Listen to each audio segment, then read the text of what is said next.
What's going on, everybody? It's AG here. Let's go ahead and take a look at Lipscomb's tournament chances now that they've officially qualified for the NCAA tournament. Winners of the Atlantic Sun Conference coming in with a pretty good record at 25-9. Winners of 6 in a row. Right now, I've got them on the 13-14 seed line. So they could end up being an upset candidate depending on the matchup they get. They've played some tougher competition this season. So let's go ahead and look at their schedule real quick and talk about it a little bit. 9 losses, so not a lot of losses, and 2 of those are to bigger schools that are in the tournament, so not bad at all. First off, 60-76 loss to Arkansas. Now, that's back when Arkansas was highly ranked. That's why it says 16th, but Arkansas is a tournament team. They've played Arkansas. They've played Kentucky. So they're going to be used to this kind of speed they're going to see in the first round. So it's not just going to be a complete shocker where you see some of these teams just come out in the first half and struggle to adjust. I think Lipscomb's going to be fine because they've seen the speed already this year. Went over Wofford, which actually plays later today with a chance to get in the tournament. Lost to Belmont.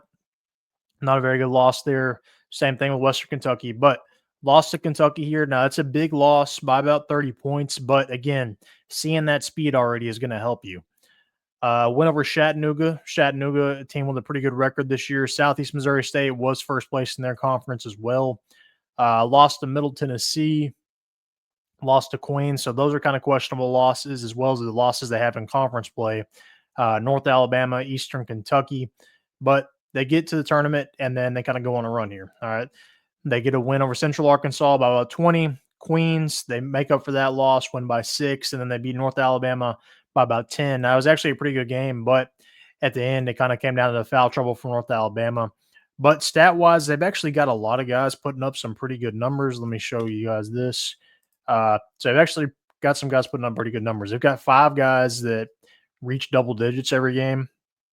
So if you look over here, right here, first guy, number 41, all right, 20 points a game, putting up some pretty good stats. He's about 6'8", so they've at least got some size in comparison. They're not going to be completely small. They've got some guards. Will Pruitt, 13 points a game. Joe Anderson, 12 points a game.